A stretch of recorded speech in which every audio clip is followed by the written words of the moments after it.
নমস্কার বন্ধুরা, দীপালি সাহা কিচেনে তোমাদের সবাইকে অনেক অনেক শুভেচ্ছা।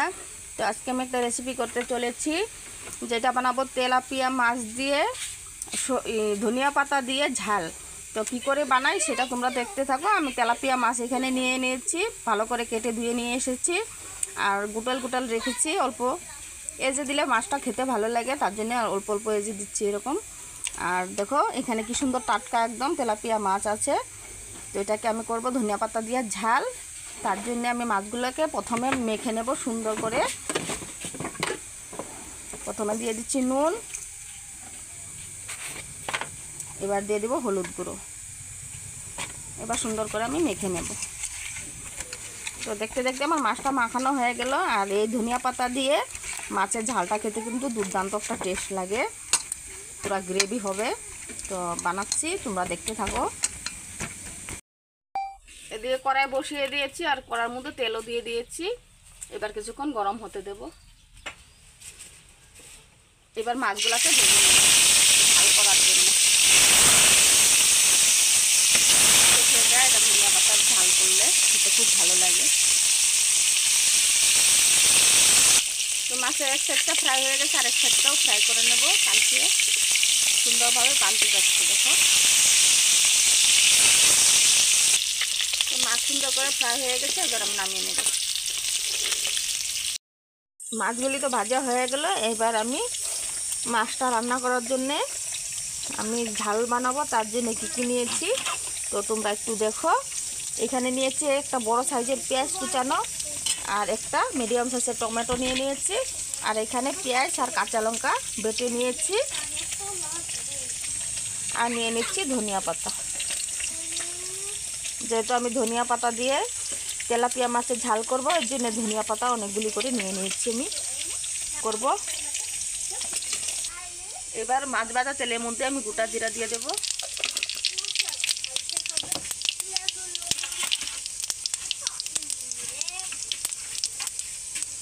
এর মধ্যে দিয়ে দিব পেঁয়াজ কুচানো।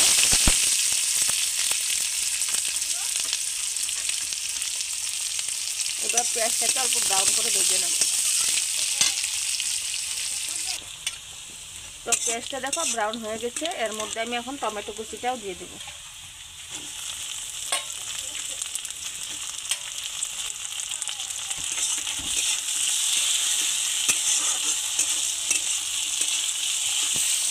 এক এক করে সব মশলাগুলো দিয়ে দিব। এটা হলো কাঁচা লঙ্কা, পেঁয়াজ বাটা,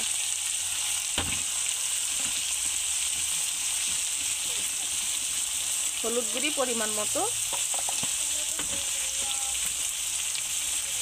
1 চামচ জিরা গুঁড়ো,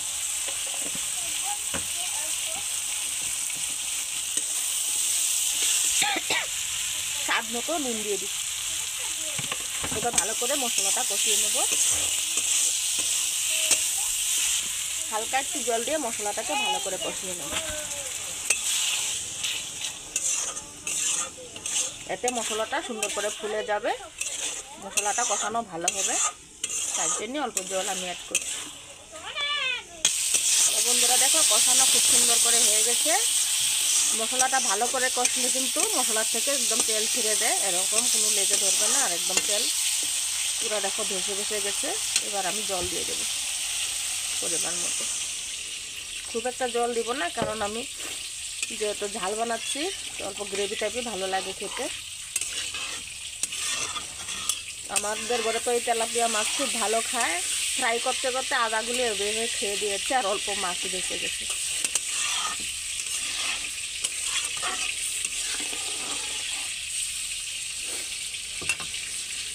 তো ঝোল দেখো ফুটে গেছে, উবাল এসে গেছে একদম সুন্দর করে।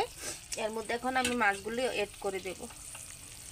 এই দেখো তেলাপিয়া মাছের ঝাল দেখতে দেখতে হয়ে গেল। কত ইজি আর কত টেস্টি লাগে খেতে।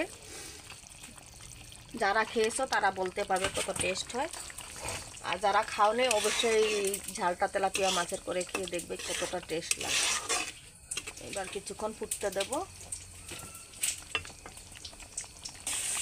তো বন্ধুরা দেখো দেখতে দেখতে কত সুন্দর গ্রেভিটা হয়ে গেল।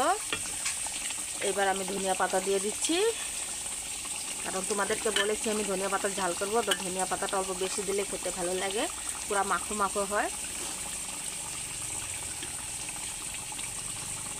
বড় এক মুঠা ধনিয়া পুরা দিয়ে দিয়েছি। খেতে যা লাগবে না, রাঁধতে একদম সহজ, একদম জলদিবাজিতে হয়ে যায়, বেশি টাইম লাগে না এটা বানানোর জন্যে। শুধু মাছটা ফ্রাই করতে অল্প টাইম লাগে, কিন্তু সবজিটা রান্না করতে বেশি টাইম লাগে না। 15 থেকে 20 মিনিটের মধ্যে একদম সুন্দর মজাদার একটা রেসিপি হয়ে যায়, খেতেও ভালো লাগে।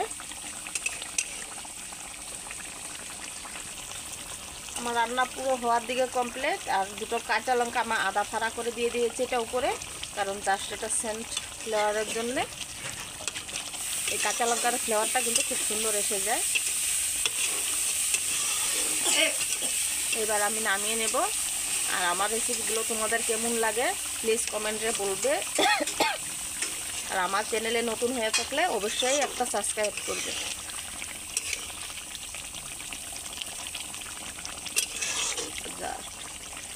সেই দারুণ হয়েছে কিন্তু গ্রেভিটা, পুরো মাখো মাখো হয়ে যাবে। অল্প ঠান্ডা হওয়ার পর আরও একদমই গ্রেভিটা দুর্দান্ত হয়ে যাবে।